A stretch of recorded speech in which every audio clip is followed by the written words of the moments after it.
बलफ़्ज़ दिगर बाग़ मुफ्ती आज़म राजस्थान के महकते हुए तमाम फूल खुसूसियत के साथ उस्ताज़ुल असातिज़ा जनाब हाफिज़ व क़ारी अहमद अली साहब क़िबला, बुलबुल बाग़ रिसालत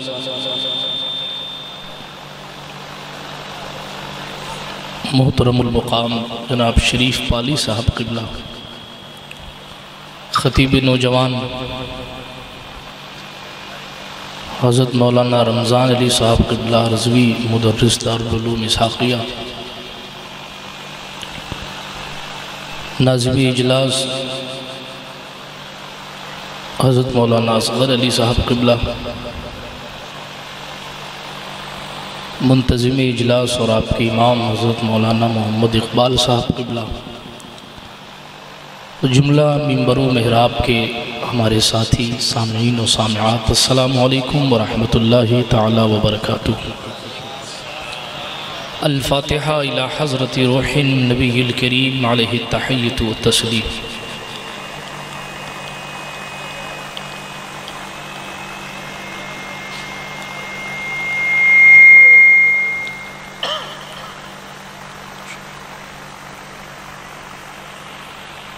वसल्लल्लाहु तआला अला खैरि खल्क़िही व नूरि अर्शिही व ज़ीनति फ़र्शिही सय्यिदिना मुहम्मदिन व अला आलिही व अस्हाबिही अजमईन बिरहमतिका या अरहमर राहिमीन बिहक़्क़ि ला इलाहा इल्लल्लाह मुहम्मदुर रसूलुल्लाह सल्लल्लाहु तआला अलैहि वसल्लम।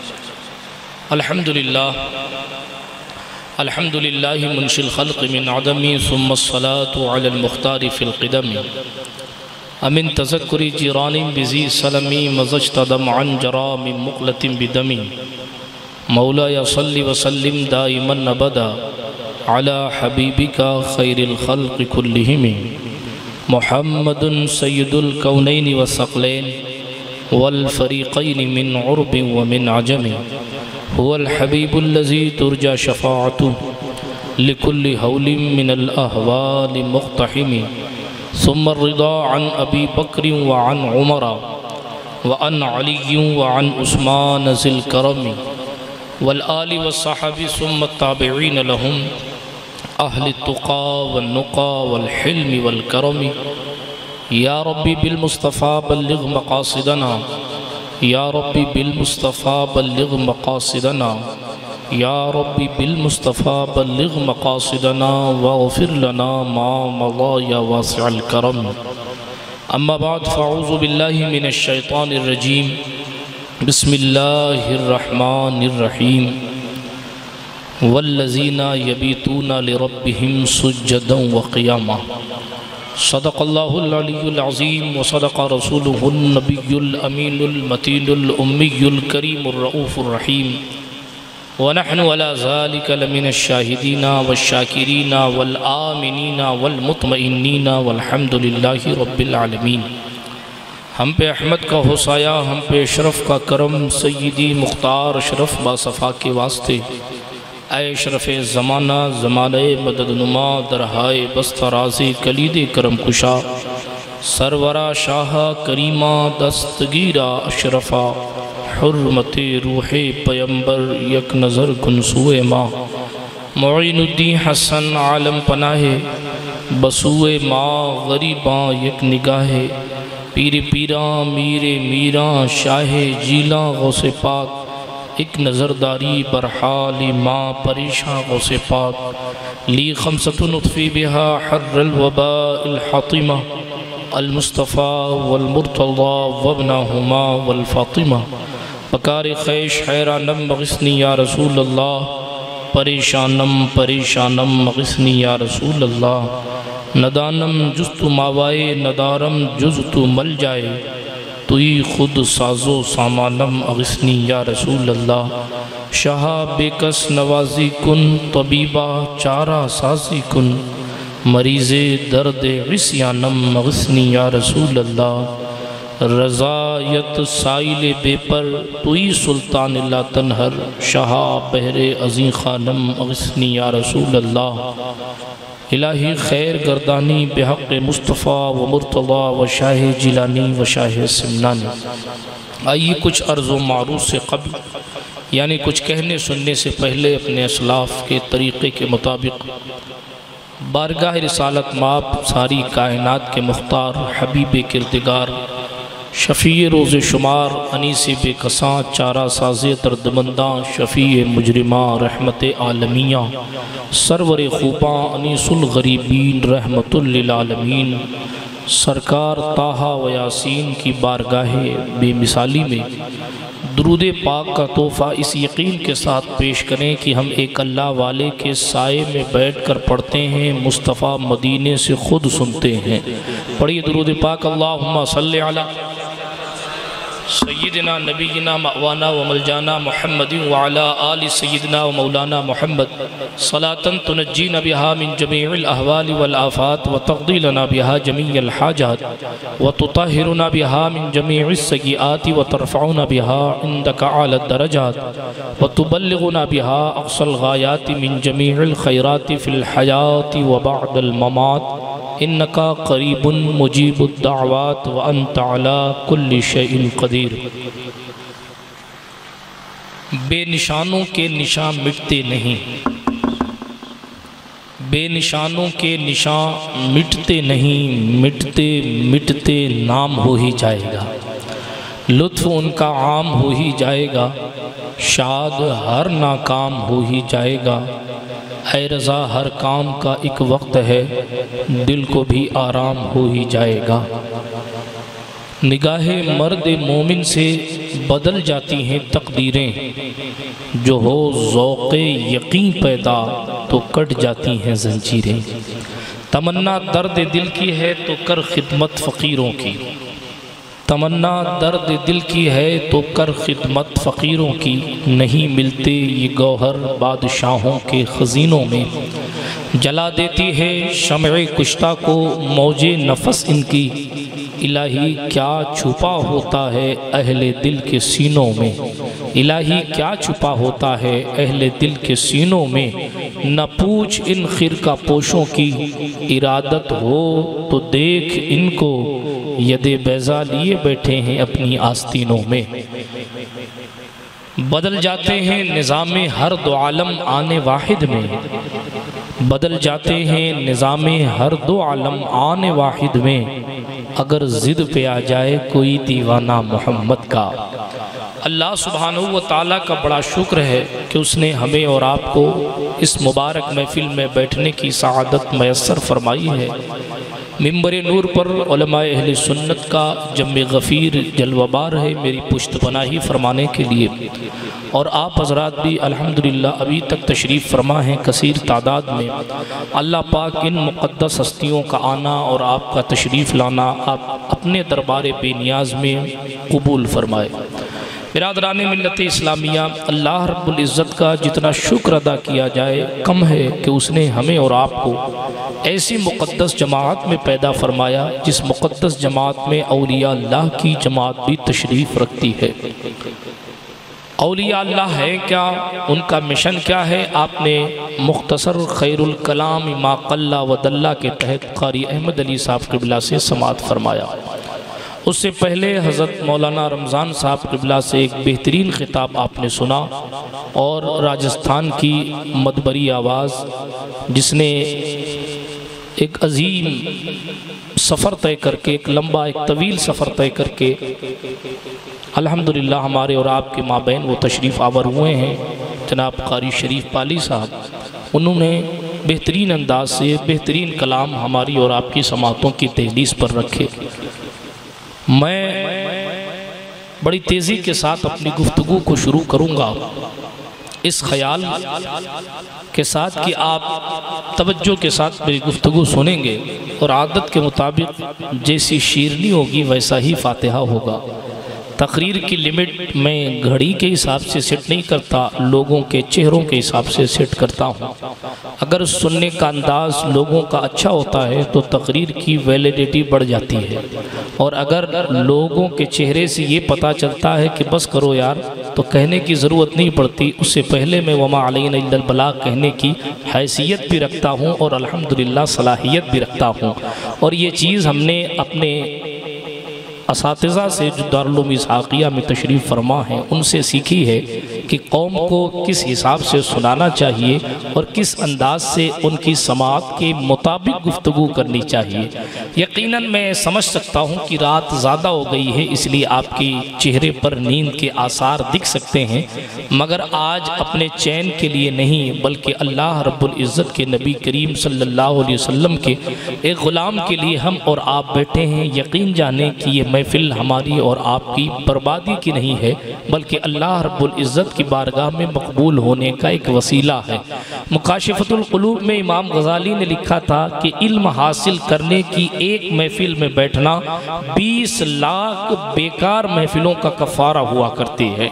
अल्लाह रब्बुल इज़्ज़त जल्ल मजदहुल करीम ने यह तौफीक बख्शी है कि इस रंगीन दुनिया को छोड़कर हमें और आपको अपने ज़िक्र में मसरूफ़ फरमाया है। ये उसी की शान करीमी है, इसलिए कि जनाबे वाला जब उसके चाहे बगैर कोई पत्ता नहीं हिल सकता तो उसकी मर्जी के बगैर कोई जलसा कैसे रखा जा सकता है।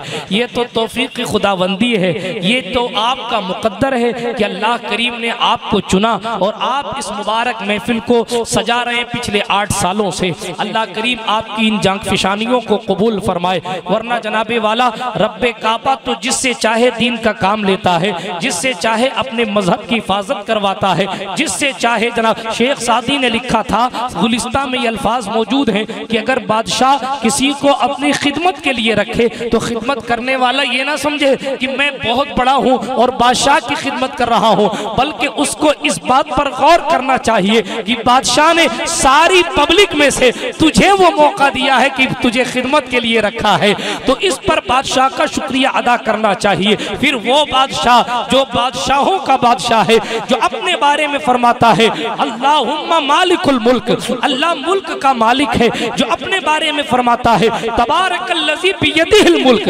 बरकत वाली है वो जात जिसके कब्ज़े कुदरत में मुल्क है। वो शहंशाह जो बेनियाज, जो अपने बारे में फरमाता है लोगों अलैहिस्सलाहु बिअहकमिल हाकिमीन, क्या अल्लाह हाकिमों का भी हाकिम नहीं है? बिरादरान मिल्लत इस्लामिया, इसीलिए किसी शायर ने कहा था, आबी शरीफ साहब से आप सुन रहे थे, जिसे चाहा दर पे बुला लिया, जिसे चाहा अपना बना लिया। ये बड़े करम के हैं फैसले, ये बड़े नसीब की बात है, ये मुकद्दर की बात होती है। वरना अल्लाह वालों के मज़ारात, मैं पंजाब गया था, वहाँ सिख बरादरी के लोग मज़ारों का उर्स करवाते हैं। हम हनुमानगढ़ के खित्ते में जाइए, पंजाब के एरिए में जाइए, बीकानेर से आगे जाइए, बहुत सी ऐसी जगह है जहाँ हिंदू भाई उर्स करवा रहे हैं। क्यों जनाब? ये अल्लाह वाले हैं और अल्लाह वालों का शहंशाह। अभी आपने सुना मद्दाह खैरुल अनाम से कि पूरे हिंदुस्तान की वलियों का जो प्रधानमंत्री है वो अजमेर मोहल्ला की सरजमीन पर जलवाबार है। उधर से इशारे होते हैं कुदरत विलायत की सनदे मुस्तफा जान रहमत अलैहिस्सलाम के तवस्सुल से अता देती है। बिरादरान मिल्लत इस्लामिया, उधर से अर्जी लगती है और इंसान को विलायत माब शख्सियत बना दिया जाता है। मगर बताना मकसूद ये है कि सुल्तानुल हिंद अताए रसूल फरजंदे बतूल सरताब कदम आले रसूल सरकार मोइनुद्दीन हसन चिश्ती संजरी सुम्मा अजमेरी अलमारूफ गरीब नवाज रज़ियल्लाहु ताला अन्हु की तालीम क्या है, औलिया अल्लाह की तालीम क्या है, उनकी जिंदगी के औराक कैसे हैं, उनके सुबह शाम कैसे हैं, वली कहते किसे हैं, वलियों का काम क्या होता है, वली आते क्यों है और क्यों सारी दुनिया के चप्पे चप्पे पर हमें वली मिल जाते हैं। हम कहीं चले जाए, हिंदुस्तान की फौज और मिलिट्री के लोग वहां हो ना हो, मुस्तफा की मिलिट्री वहां मौजूद रहती है। आखिर क्या वजह है कि जनाब सरहदों के मुहाफिजों की जगह तो छूट जाती है, मगर कश्मीर से लेकर कन्याकुमारी तक, बाड़मेर के धोरों से लेकर जनाबे वाला कश्मीर की वादी और बंगाल की खाड़ी तक मुस्तफा के गुलाम नजर आते हैं। उसकी वजह क्या है? क्योंकि ये दीन मुस्तफा है और इसकी हिफाजत के लिए जिस तरीके से हर मुल्क अपनी हिफाजत की सेना रखता है, इसी तरीके से मदीने के सुप्रीम कोर्ट में अपनी हिफाजत के लिए भी सिपाही तैयार कर रखे, और इन सिपाहियों में से किसी कैप्टन को गरीब नवाज कहा जाता है तो किसी को गौसे जिलानी कहा जाता है। नारे तकबीर, नारे रिसालत, खतीबे हिंदुस्तान। आला हजरत ने फरमाया मजरे चिश्त बुखारा वो इराक व अजमेर, कौन सी किश्त पे बरसा नहीं झाला तेरा, गौसे पाक की मनकबत है। फरमाया राज किस शहर में करते नहीं तेरे खुदाम, बाज किस नहर से लेता नहीं दरिया तेरा। जिस शहर में चले जाओ गौसे पाक का खादिम राज करता हुआ नजर आ रहा है। जिस शहर में, जिस गांव में चले जाओ वहां जियो का नेटवर्क पहुंचा हो ना पहुंचा हो, मुस्तफा जाने रहमत का नेटवर्क पहुंच गया। आप 1500 साल बाद भी तरक्की करके वहां तक नहीं पहुंचे जहां तक मुस्तफा के गुलामों की रसाई है। जनाब बड़ी मेहनतें करके करोड़ों रुपए खर्च करके नासा चांद पर जाता है और चांद मुस्कुरा कर कहता है यहाँ क्या लेने आए हो, उधर जाओ जिसके इशारे से मैं अपने सीने को चाक कर दिया करता था। चांद झुक जाता, जिधर उंगली उठाते महद में क्या ही चलता था, इशारों पर खिलौना नूर का। बहरहाल बताना मकसूद ये है, हुजूर ने फरमाया उलमा बैठे मुझसे ज्यादा पढ़े लिखे लोग हैं, इनसे आप पूछिए। हुजूर अलैहिस्सलातु व तस्लीम के दीन की जिम्मेदारी दो टीम पे आई, एक उलमा की जमात, एक औलिया किराम की जमात। उलमा का काम है हमारे जाहिर को सही करना, और औलिया का काम है हमारे दिल की दुनिया को नजर डाल के बदल देना। ये मुस्तफा के दो गुलामों की टीम है और इन दोनों ने अपनी ड्यूटी बखूबी निभाई है।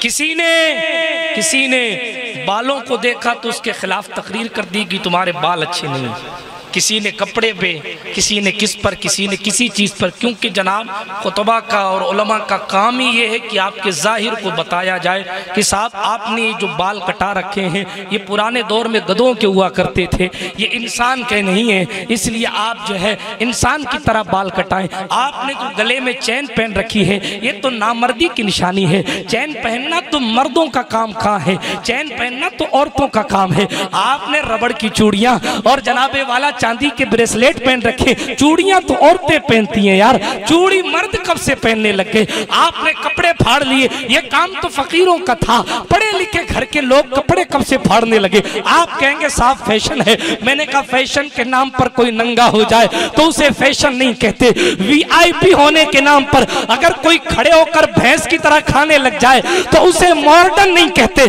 अगर आपको देखना है कि वीआईपी कहते किसे हैं, गाजी हमीदुद्दीन का दरवाजा है, जन्नत से खाना आता है, शमसुद्दीन अल्तमश जैसी जात हिंदुस्तान का शहंशाह होकर भी अल्लाह वाले की चौखट पर खड़े होकर कहता है मुझे कुछ खाने का मन करता है।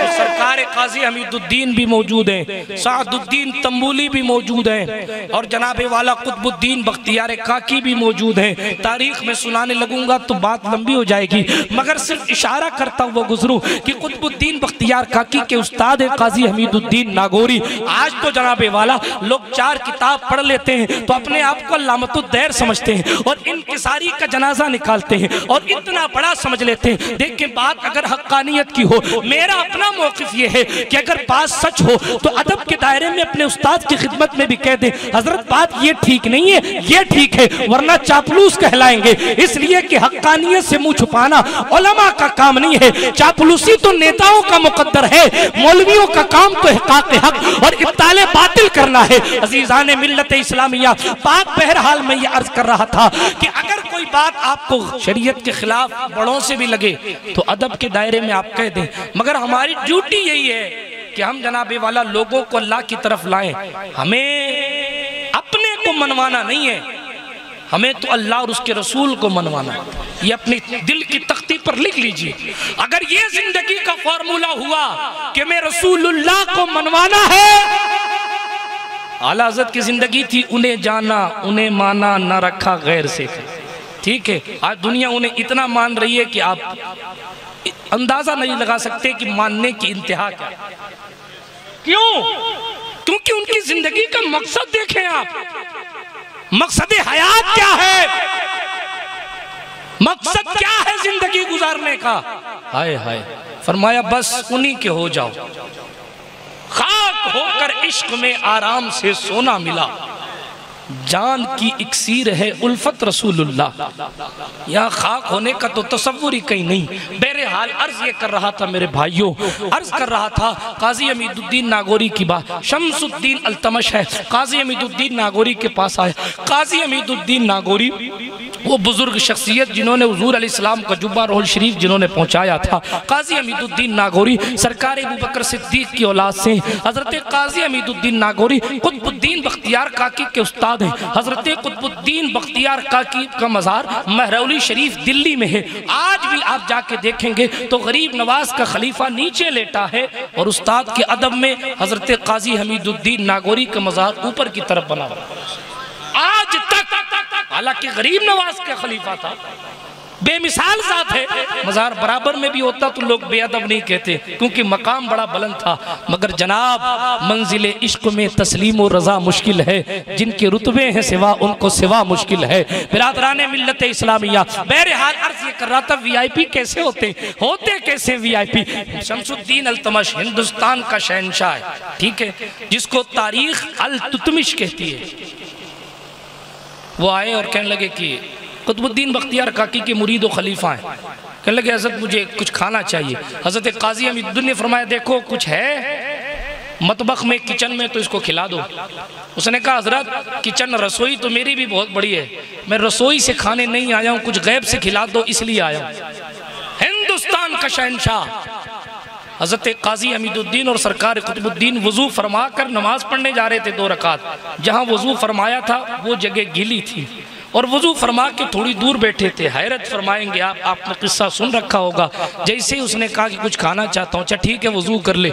वज़ू करवाया, गालिबन 2 रकात नमाज भी पढ़वाई। उसके बाद जो गीली मिट्टी वज़ू के पानी से जो मिट्टी गीली हो गई थी उस पर हाथ मारा तो वो हलवा बन गया, सीरा बन गया।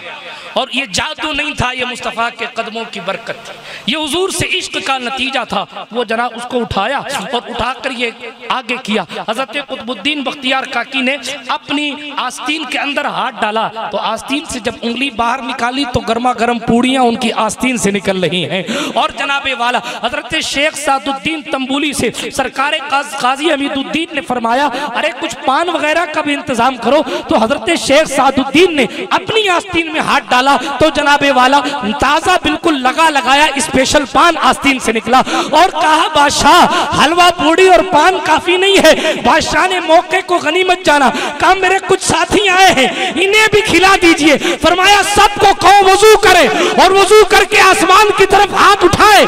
सब ने वजू किया, आसमान की तरफ हाथ उठाया।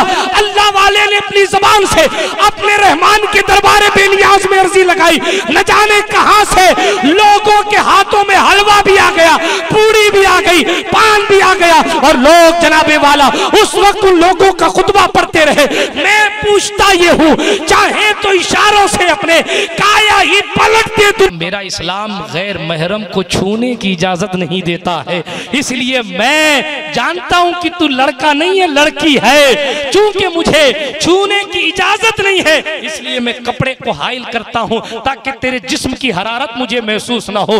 ये मुसलमान है, हिंदुस्तान का शहंशाह है, मगर परहेजगारी का ये आलम है। आज 4 पैसे हो जाएं तो अय्याशी सूझती है, हाँ हाँ आज चंद रुपए हो जाएं तो रुपयों को अपने हाथ से लोग आग लगाते हैं। अभी हजरत क़िबला फरमा रहे थे शादियों के मौके पर क्या आप पटाखे अगर फोड़ते हैं तो अगर 10 रुपया कोई बच्चा फाड़ दे आपका तो आप नाराज होते हैं। जी जलता है कि यार मेरे 10 रुपए फाड़ दिए और आप पटाखे खरीद रहे हैं तो हजारों रुपए अपने हाथ से नहीं जला रहे हैं आप, और हजारों रुपए आप अपने हाथ से जला रहे हैं और आप इसको अपनी होशियारी कह रहे हैं। क्यों कह रहे हैं? क्योंकि शैतान ने सेट करके और संवार के आपके सामने इसको खुदनुमाई के तौर पर पेश कर दिया, इस तौर पर पेश कर दिया कि साहब इसमें अपना बड़ा नाम हो रहा है कि साथ इतने हजार के पटाखे इसने शादी में जलाए थे। बहरहाल अजीजान गिरामी मैं बात खत्म करने लगा हूं। औरंगजेब आलमगीर ने पूछा किस लिए आई हो? उसने सारा किस्सा सुनाया। मेरी इज्जत पर आन पड़ी है, आपकी तरफ से मुकर्रर करदा वो हाकिम साहब हैं वहाँ, उन्होंने फला फला तारीख को मुझे ले जाने की बात की है। औरंगजेब ने थोड़ी देर तवक्कुफ किया, सोचा, फिर एक लम्हे बाद फरमाया, बेटी जाओ, वो जैसा कहता है वैसा करती रहो। उसका दिल टूट गया। कहा मैं बनारस से दिल्ली आई इसलिए कि शायद बादशाह मेरी कुछ सुनेगा, मगर बादशाह ने कह दिया कि वो जैसा करता है वैसा करती रहे। ओहो हो, बेचारी सर झुकाकर वापस चली गई। बाप ने पूछा, बेटा क्या कोई काम बना? कहने लगी, अब्बा मुझे तो कोई काम बनता फिलहाल नजर नहीं आ रहा।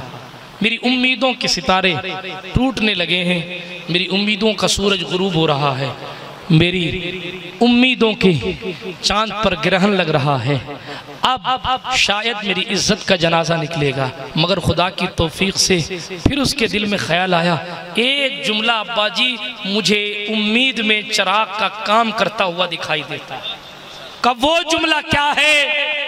औरंगजेब ने जब मुझे विदा किया था तो कहा था बेटी जा। जब मुझे बेटी कहा है तो कोई बाप अपनी बेटी की इज्जत लुटते हुए देख नहीं सकता है। ये एक ऐसा चिराग है जो टिमटिमा कर मुझे हैरत इस बात की दिलाता है, उम्मीद इस बात की दिलाता है कि यकीनन मेरी इज्जत की हिफाजत होगी। अल-क़िस्सा मुख्तसर, वो दिन आ गया और वो गवर्नर उसके दरवाजे पर जनाबे वाला आ गया और आकर उसको ले जाने की बातें होने लगी। अल-क़िस्सा मुख्तसर, वो खुशी के आलम में, जोश में, अपनी दौलत के नशे में अपने घोड़े पर सवार है। फेंक फेंक के लोगों को सिक्के दिए जा रहे हैं, फेंक फेंक के लोगों को सिक्के दिए जा रहे हैं। ऐसी कैफियत में एक फकीर कंबल ओढ़ा हुआ वहां हाजिर है। एक सिक्का उसकी तरफ भी फेंका गया तो एक सिक्का जमीन पर गिर गया। उस फकीर ने कहा सेठ साहब, अमीर साहब, गवर्नर साहब, ये सिक्का उठाकर मुझे दे दो। उसने कहा तू फकीर अपनी औकात में रह, तू मुझसे कहता है कि मैं सिक्का उठा के दूं? अल्लाह अकबर। उस फकीर ने कहा अल्लाह की नेमत है, उठा के दे दो, अल्लाह ने तुम्हें अता की है, इसकी कदर करो। कहा बेशक अता की है, मगर मैं इतना जलील तो नहीं कि मैं सिक्का तेरे लिए झुककर उठाऊं। अल्लाह अकबर। इतना सुनना था कि मैं नहीं उठाता सिक्का। उस फकीर ने अपने कंबल को हटाया और एक थप्पड़ खींच के मार के कहा मैं हिंदुस्तान का शहंशाह औरंगजेब आलमगीर हूं और इसी चौखट पर खड़े होकर तेरा सर कलम करने का जल्लाद को हुक्म देता हूं। लोगों के सामने उस बदबख्त के सर को कलम कर दिया गया। उस वक्त काशी के हिंदुओं ने औरंगजेब के नाम से आलमगीरी मस्जिद तैयार करके ये बताया इस्लाम हक्कानियत का दरस देता है। मुस्तफा की महफिल में अगर यहूदी भी आए और मुसलमान भी आए, मुनाफिक तो हुजूर अलैहिस्सलातु व तस्लीम ज़ाहिरी मुसलमान के हक में फैसला नहीं देते, बल्कि सच्चाई यहूदी के हक में होती हो तो हुजूर कहते हैं हक यहूदी का है। ये इस्लाम है। इस्लाम हक्कानियत का अलमदार है, हकदार को हक देने के लिए आया है। बिरादरान मिल्लत इस्लामिया, यही काम सूफिया किराम कर रहा है कि उन्होंने कभी भी जनाबे वाला मुस्तफा जान रहमत की शरीयत के खिलाफ काम नहीं किया। उनकी जिंदगियों में सरकार मदीना सल्लल्लाहु ताला अलैहि वसल्लम की मोहब्बत कूट कूट के भरी थी और यही वजह थी रात रात भर की इबादतें, लोगों की खिदमत। हाँ, अगर मैं तारीख पढ़ने लगूंगा बात लंबी हो जाएगी, मुझे गुफ्तगू खत्म करनी है। मगर याद रखें सरकार मदीना सल्लल्लाहु ताला अलैहि वसल्लम ने गरीब नवाज सरकार को इस दुनिया फानी में भेजा, इस दुनिया हिंदुस्तान में भेजा और इस दुनिया हिंदुस्तान में आकर गरीब नवाज सरकार ने क्या सिखाया। आप गरीब नवाज की तारीख पढ़े, खुद भूखे रहते थे मगर लोगों को खाना खिलाते थे, खुद प्यासे रह जाते थे मगर लोगों को पिलाते थे। आप निज़ामुद्दीन महबूब इलाही को पढ़ें, आप सरकार अमीर खुसरू को पढ़ें, आप सरकार हमीदुद्दीन नागौरी को पढ़ें, आप काजी हमीदुद्दीन नागौरी को पढ़ें। आप पढ़ते चले जाइए, आपको पता चलेगा अल्लाह वालों की जिंदगी में क्या क्या शराबी रास्ते में पड़ा है और गुजर हो रहा है। अल्लाह वाले का शराब की हालत में बेहोश पड़ा है, उसके मुंह पर गंदी नाली का पानी आ रहा है। हमारी निगाहों के सामने भी ऐसा होता है मगर हम देख के गुजर जाते हैं, कभी धक्का दे के गुजर जाते हैं, कभी साइड करके। मगर जनाब अल्लाह वालों की शान और होती। देखा उस अल्लाह वाले ने शराब के नशे में पड़ा हुआ, बात खत्म कर दो 3 मिनट में इंशाल्लाह। शराब के नशे में पड़ा हुआ है। जब शराब के नशे में पड़ा है तो जनाबे वाला अब मामला ये हुआ कि कहा यार है शराबी क्या हुआ मगर इंसान है, कम से कम गटर में पड़ा रहे तो अच्छा नहीं लगता। उसको गटर से निकाला, उसका मुंह धुलाया और धुलाकर चले आए। जब उस शराबी को होश आया तो लोगों ने कहा यार तू कितना बेज़मीर हो गया है, कितना बेज़मीर हो गया है कि अल्लाह वाले ने तुझे शराब के नशे में देख लिया और उसके बावजूद भी। एक रिवायत के मुताबिक वो ख्वाजा हसन बसरी थे और एक रिवायत में दूसरे बुजुर्ग का नाम है। कई सारे बुजुर्गों का नाम अलग अलग किताबों में आता है। तो अर्ज ये कर रहा था कि सरकारे दो आलम अलैहिस्सलातु व तस्लीम का वो गुलाम, वो अल्लाह वाला वहाँ से जब गुजरने लगा तो देखा कि जनाबे वाला वो बेहोश पड़ा है। उसका चेहरा धुलाया, ये अल्लाह वालों की शान होती है। चेहरा धुलाया और चेहरा धुला देने के बाद उसको छोड़ के चला गया। कहने लगा, कहने वालों ने कहा यार तुझे ख्याल नहीं आज फलां अल्लाह वाला, एक रिवायत के मुताबिक हसन बसरी, एक रिवायत के मुताबिक शेख सिर्री सिख्ती और एक रिवायत और भी है। दो तीन रिवायतें, कई कई किस्से कई कई लोगों की तरफ मंसूब होते हैं और बारहा कई कई रिवायतें कई कई लोगों की ज़िंदगियों में होती भी हैं, इसलिए अलग अलग अल्फाज के साथ मौजूद होती। तो अर्ज़ ये कर रहा था, उन्होंने कहा यार तुझे देख गई इस हालत में वो, फिर भी तुझे शर्म नहीं आती? इस हालत में वो अल्लाह वाला तुझे देख के चला गया, तुझे शर्म नहीं आती? उसने दिल में इरादा किया कि मैं तौबा करूँगा। हज़रत मुस्तफ़ा जान रहमत अलैहिस्सलाम का इश्क जब उसके सीने में आया, उसने तौबा की ना, हैरत करेंगे आप। तौबा करके वो मस्जिद पहुंच गया। जब अल्लाह वाले ने शेख सिद्दी सिख्ती मान लीजिए, जब वहाँ से तशरीफ़ लाए अपने घर से और जनाबे वाला पहुँचे मस्जिद के अंदर, मालूम क्या हुआ? मस्जिद के अंदर जब पहुँचे तो देखा इनसे पहले वो शराबी वहाँ मस्जिद में मौजूद है। कहने लगे ए अल्लाह ये कहाँ से आया, ये कहाँ से आया, ये कहाँ से आया? तो उसी से पूछ लो। जब शेख सिद्दी सिख्ती करीब गए और जाने के बाद उसकी हालत को देखा तो उसने कहा सिर्री सिख्ती, जब अल्लाह ने तुझे बता दिया है कि अल्लाह रब्बुल इज़्ज़त ने इनको फरमा दिया था, शेख सिर्री सिख्ती को, अल्लाह वाले को, जो भी अल्लाह वाले रहे हों, फरमा दिया था कि सुनो तुमने इसके चेहरे को धुला था, हमने इसके दिल को धुल दिया है। अल्लाह अकबर। जब वो आए और आने के बाद जब पूछने लगे भाई तू कैसे आया, तो उसने पलट कर कहा हजरत जब अल्लाह ने आपको बता दिया है कि मैं कैसे आया हूँ तो फिर तुम मुझसे क्यों पूछ रहे हो कि मेरी जिंदगी कैसे बदली? तो ये अल्लाह वालों की शान है यार। वो लोग तो जानवरों की भी खैरियत दिया करते हैं, चे जाए कि इंसान तो बहरहाल अल्लाह की मखलूक में मुअज़्ज़ज़ मखलूक है, लेकिन आज हमारी जिंदगियों का मामला तब्दील हो गया है। हम लोगों के दिल पर क्या गुजरेगी हम इसको भूल गए। हुजूर अलैहिस्सलाम की शान तो ये थी, अगर सहाबा खाना खा के उसी घर में बैठे रहे तो हुजूर फरमाते नहीं थे कि उड़ जाओ किसी और को बैठने दो। हुजूर का अखलाक तो ये था। कुरान नाजिल होता था और फिर के फैज़ा तइमतुम फंतशिरू, जब खाना खा चुको तो हुजूर का घर छोड़ के कहीं और चले जाया करो। बहरहाल बातें तो बहुत कुछ है करने की, मगर याद रखें अल्लाह जल्ल मजदूल करीम के महबूब बंदों की शान ये है कि उनकी रातें अल्लाह की इबादत में गुजरती। बात समझ आई आपको? अल्लाह रब्बुल इज़्ज़त की इबादत में, इल्लल्लाह की ज़रबें लगाने में, अल्लाह की सदाएं बुलंद करने में अल्लाह वालों की रातें गुजर जाती। अगर अल्लाह वालों के दरबार में मकबूल होना है तो खुदारा अपनी पेशानियों में भी सजदों की तड़प पैदा कीजिए, नमाजों की पाबंदी कीजिए। हर एक सूफी ने लिखा है अगर नमाज और फ़राइज़ और वाजिबात नहीं है तो किसी वजीफे का कोई फ़ायदा नहीं। लिख लीजिए मौलाना महबूब साहब अपने दिल की तरफ। क्या समझ आई बात? फराइज की पाबंदी जरूरी है। अगर कोई नमाजों को छोड़ के कहे मैं 6 अंगूठियां पहनकर बड़ा बाबा दिखता हूं, आप कहेंगे भौकाली हो, झूठे हो, चोटे हो। क्यों? इसलिए कि जनाबे वाला शरीयत मुतहरा की पाबंदी जब गौसे आजम ने नहीं छोड़ी जो पीरों के पीर हैं, तो फिर किसी और। हाँ, कुछ अल्लाह के महबूब बंदे ऐसे होते हैं जो इबादत छोड़ते नहीं है, मकबूल होने की वजह से उनके इबादत के तरीके बदल जाते हैं।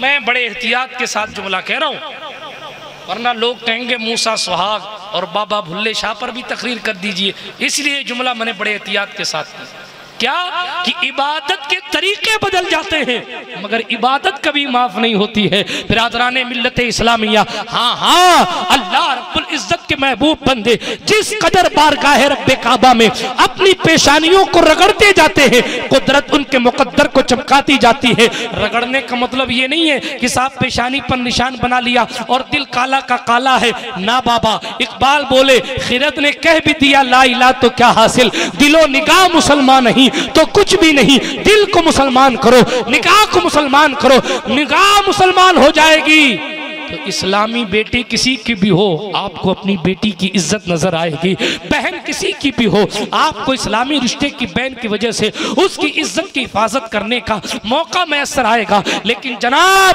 अगर आप मुस्तफ़ा जान रहमत की शरीयत से दूर हट गए तो फिर आप ये सोचें कि साहब हम अगर उर्स करा के बख्शिश का पैमाना ले लेंगे तो गलत जा रहे हैं, गलत जा रहे। नमाजों की पाबंदी कीजिए। हाँ, इबादत जब आप करेंगे तो इबादत करने वाले अपनी जगह मुसल्लम, इबादत करके जब रब के दरबार में पेश होंगे और इन अल्लाह वालों को जब रब के दरबार में पेश किया जाएगा तो ये मस्ताना वार झूमते हुए आए। एक रिवायत के मुताबिक वलियों को पावर दिया जाएगा, जिसको चाहो जन्नत में लेकर चले जाओ। तो बेनमाजियों को तो कोई नहीं ले जाएगा ना, क्योंकि गौसे पाक सरकार ने फरमाया जो शख्स बेनमाजी है मैं उसको मुसलमानों के कब्रिस्तान में दफन करने की इजाज़त नहीं देता। जन्नत में जाना तो दूर की बात है, बात समझ रही हैं आप। तो बहरहाल अर्ज ये कर रहा था कि नमाजों की पाबंदी होगी, फ़राइज़ और वाजिबात की पाबंदी होगी, रोज़ों की पाबंदी होगी, हज की पाबंदी होगी, ज़कात की मुकम्मल अदायगी होगी। फ़राइज़ और वाजिबात मुकम्मल होंगे तो इन अल्लाह वालों का साथ हमारे और आपके काम आएगा। और रब्बे काबा ने खुद कुरान में फरमाया जिस दिन लोग दुश्मन हो जाएंगे उस दिन भी ये अल्लाह वाले दोस्ती निभाते हुए नजर आएंगे। इसलिए वो दोस्ती ना करो जो कहे दोस्ती पक्की, खर्चा अपना अपना, 3 दिन चाय पिलाने के बाद चौथे दिन के भाई साहब आज मेरे पास छुट्टा नहीं है, पैसे तू ही दे देना। ये दोस्ती नहीं कि अगर पुलिस वाला झूठे ही फोन कर दे कि तेरे नाम का FIR दर्ज हो गया क्या, नहीं नहीं हजरत साहब मैं नहीं था वो हजरत इसलिए मैंने कहा कि दारुलूम के बच्चे फोन करते हैं कस्टमर केयर को तो वो भी फोन करके कहते हैं हजरत मेरा पैसा कट गया है, कस्टमर केयर को भी हजरत बना दिया जाता था। तो बहरहाल अर्ज ये कर रहा था कि जनाबे वाला वो जबान से लोगों की निकल जाया करता है। तो अर्ज ये कर रहा था कि दोस्ती आजकल तो ऐसी हो गई आप उसकी मोहब्बत में नाच करवा रहे हैं और वो झूठा FIR दर्ज करवा दे लोग तो जहाँ वो कहता नहीं मैं तो था ही नहीं, यही था, आपको अकेला छोड़ के भाग जा। यार जो दुनिया की रामलाल श्यामलाल के डंडे से डर के भाग जाएगा वो फरिश्तों के गुर्ज के सामने आपका साथ देगा। इसलिए हरगिज़ उस दोस्ती की तरफ ना जाओ, फिर किस दोस्ती की तरफ आओ। फरमाया उलमा की सोबत में बैठो, दीन सीखने और सिखाने वालों की सोबत में बैठो। ये वो सोहबतें हैं जो तुम्हें दुनिया में भी काम आएंगी, आखिरत में भी काम आएंगी। अपने शबो रोज़ को अल्लाह की रज़ा में गुजारो, किसी को पानी पिलाओ, किसी को खाना खिलाओ, किसी के साथ अच्छा सलूक करो, किसी की खिदमत इस अंदाज से करो कि साहब मैं जोधपुर जा रहा हूँ आपका सामान लाना है, ठीक है मैं लेके चला आऊँगा। इसमें कोई शर्मो हया की बात नहीं है। मुस्तफ़ा करीम ने जिनके तलवों को जिब्रील चूमते हैं वो मुस्तफ़ा, रिवायत आप उलमा से सुनिए, आप इनसे पूछिए, हुजूर ने अपने हाथों से बिस्तर धोया, हुजूर अलैहिस्सलाम ने अपने हाथों से रोटी पकाई है। आज कोई शौहर रसोई में चला जाए तो लोग कहते हैं जोरू का गुलाम हो गया। ये कौन सी फिक्र है? हुजूर अलैहिस्सलाम ने अपने हाथ से रोटी पकाई, हुजूर अलैहिस्सलाम ने अपने हाथ से बिस्तर धोया है। बहरहाल बात लंबी हो जाएगी, बात इसी पर ख़त्म करता हूँ कि बस अपनी ज़िंदगी को ऐसी बनाओ कि जिससे अल्लाह और उसका रसूल राज़ी हो जाए। जिससे अल्हम्दुलिल्लाह मुझे बहुत याद है, 1 घंटा और तकरीर हो जाएगी तो बात ख़त्म नहीं होगी। अल्लाह वालों की शान भी यही है, लेकिन मैं गुफ्तगू करना नहीं चाहता क्योंकि जनाब मैंने पहले कह दिया कि मैं किस हिसाब से अपनी तकरीर की वैलिडिटी सेट करता हूँ। बात सिर्फ ये कहकर ख़त्म करता हूँ कि अपनी ज़िंदगी में अमल लाने की कोशिश। बात समझ आ रही है आपको? लिबास तो मेरी तरह अगर आप साफ शफाफ पहन लेंगे तो इसका मतलब ये नहीं है कि आप जो है वो मैं सादा, मेरा कपड़ा बहुत साफ है तो मैं बहुत नेक हूँ, ऐसा नहीं।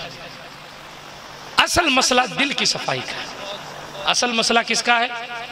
जोर से बोलो यार, दिल की सफाई का। हुजूर ने फरमाया ऐसे लोग भी होंगे जिनके बाल ऐसे होंगे तुम्हें घिन आएगी देखोगे तो, मफहूम कह रहा हूँ। कपड़े ऐसे होंगे कि लोग उनको अपने से दूर कर देंगे, ऐसे गंदे कपड़े होंगे। मगर उनकी शान ये होगी कि वो इशारा करेंगे तो जनाबे वाला कसम अल्लाह रब्बुल इज़्ज़त उनकी टूटने नहीं देगा। हज़रत गरीब नवाज सरकार की बहस हो गई एक फ़कीर से, वो कहता था कि साहब काबा इधर है, गरीब नवाज कहते नहीं इधर है, वो कहता काबा इधर है, गरीब नवाज कहते नहीं इधर है। नतीजा क्या हुआ, अब वो बार बार जिद करने लगा, तुम्हारे सुल्तान शहनशाह को जलाल आ गया, देख काबा इधर है। गरीब नवाज ने यूं किया, कुदरत ने वहां से लेकर काबे तक के सारे पर्दे उठा दिए और उस फकीर को वहीं से काबा नजर आ गया। तब कहने वाले ने कहा है, निगाहे मर्द मोमिन से बदल जाती हैं तकदीरें। क्यों क्यों तकदीर कैसे बदलती है, निगाह में ताकत कैसे आती है? ये आंखें रोज आती हैं अल्लाह की इबादत में, अल्लाह के खौफ से रोती हैं तो आंखों में नूर पैदा होता है। पेशानी अल्लाह की रजा में झुकती है तो पेशानी में नूर पैदा होता है। लोग चेहरे को देखकर उसकी बेमिसाली की तस्दीक करते हैं। हमारे सरकार मुफ्ती आजम राजस्थान को देखिए, 700 उलमा 150 उलमा के बीच में सफेद इमामा और सफेद कुर्ता पहनकर वो मर्द कलंदर जलवाबार होता है। 150 उलमा की क़यादतें अपनी जगह, मगर उनका चेहरा बेमिसाली लोगों के सामने चमकता हुआ नजर आता था। ये चीज क्यों थी? क्योंकि जनाब जो मुस्तफा का हो जाता है फिर कुदरत उसके दिलों में, लोग उसके लिए लोगों के दिलों में मोहब्बत पैदा फरमा देती है, शान फिर उसकी बुलंद बाला होती जाती है। लोग आज तो पार्षद बनने से पहले जनाबे वाला अपने ईमान का सौदा करते हैं और तिलक लगाकर और जनाब पाठ पूजा करके अपने ईमान का जनाजा निकालते हैं। मगर वो मुफ्ती आजम राजस्थान की जात थी कि हुकूमत राजस्थान झुककर सलाम करती है, मगर अपने लिए किसी प्लॉट का और किसी मकान का कोई भी दावा सरकार मुफ्ती आजम राजस्थान नहीं करते हैं। रब्बे काबा के लिए खुलूस के साथ खिदमत दीन की हुकूमतें झुकती हुई नजर आई। और हुकूमत का मामला क्या है जनाबे वाला, दावत इस्लामी का अमीर हो, सुन्नी दावत इस्लामी का अमीर हो, कचौशा शरीफ का सज्जादा हो या बरेली शरीफ का सज्जादा हो, सब ने अपनी ताजियत और अपने अफसोस का इजहार मुफ्ती आजम राजस्थान के विसाल पर कमा हक हो किया। और सब ने ये कहा, अब्रे रहमत तेरी मरकत पर घोरबारी करे, हश्र तक शाने करीमी नाज बरदारी करे। शेवनाली मुरादाबाद से उठकर राजस्थान की संगलाक वादी में इल्म का दरिया बहा देने वाला वो राजस्थान की सुन्नियत का अमीर कारवां देखते ही देखते बन गया। क्यों बना? क्योंकि उसने अपनी तमन्नाओं को एक तरफ रखा, अपने कपड़े को भी रंगीन नहीं होने दिया। दिल का रंगीन होना तो बात की बात है, दुनिया का रंगीन दुनिया में जिंदगी गुजारना तो बात की बात है। वो दुनिया में रहे मगर दुनियादारी में नहीं रहे, दुनिया में रहे दुनियादारी में नहीं रहे, परहेजगारी में रहे। नतीजा ये हुआ, ईद के दिन लोग मुलाकात का टाइम नहीं देते। आज ईद है यार, कल मिलेंगे। ईद के दिन लोगों ने रास्तों में ईद की नमाजें पढ़ी और मुफ्ती आजम राजस्थान के जनाजे में मगरिब तक मौजूद रहे। क्यों साहब? ये सआदत बजोरे बाजू नीस्त ता न बख्शत खुदाए बख्शिंदा। ये ताकतें जिम जाने से नहीं मिलती हैं, ये ताकतें इंस्टाग्राम पर जनाबे वाला नंगी तस्वीरें डालने से नहीं मिलती हैं, ये ताकतें सोशल मीडिया के हजारों लाइक्स से नहीं मिलती हैं। ये बाजू के जोर की ताकत नहीं है, ये तो अता करने वाला मौला अता फरमा देता है। इसलिए उससे मांगिए, मौला आपको भी नवाजे, मुझे भी नवाजे, और इस महफिल को जिसने सजाया संवारा उन सबको नवाजे। यार जिंदा सोहबत बाकी, सुब्हानका ला इल्म लना इल्ला मा अल्लमतना इन्नका अंतल अलीमुल हकीम। खाक मुझ में कमाल रखा है, मुस्तफ़ा ने संभाल रखा है, मेरे ऐबों पे डालकर पर्दा मुझको अच्छों में डाल रखा है। अस्तगफिरुल्लाह ताला रब्बी मिन कुल्लि ज़ंबिन व अतूबु इलैहि व आखिरु दअवाना अनिल हम्दुलिल्लाहि रब्बिल आलमीन। अस्सलामु अलैकुम व रहमतुल्लाहि व बरकातुहू।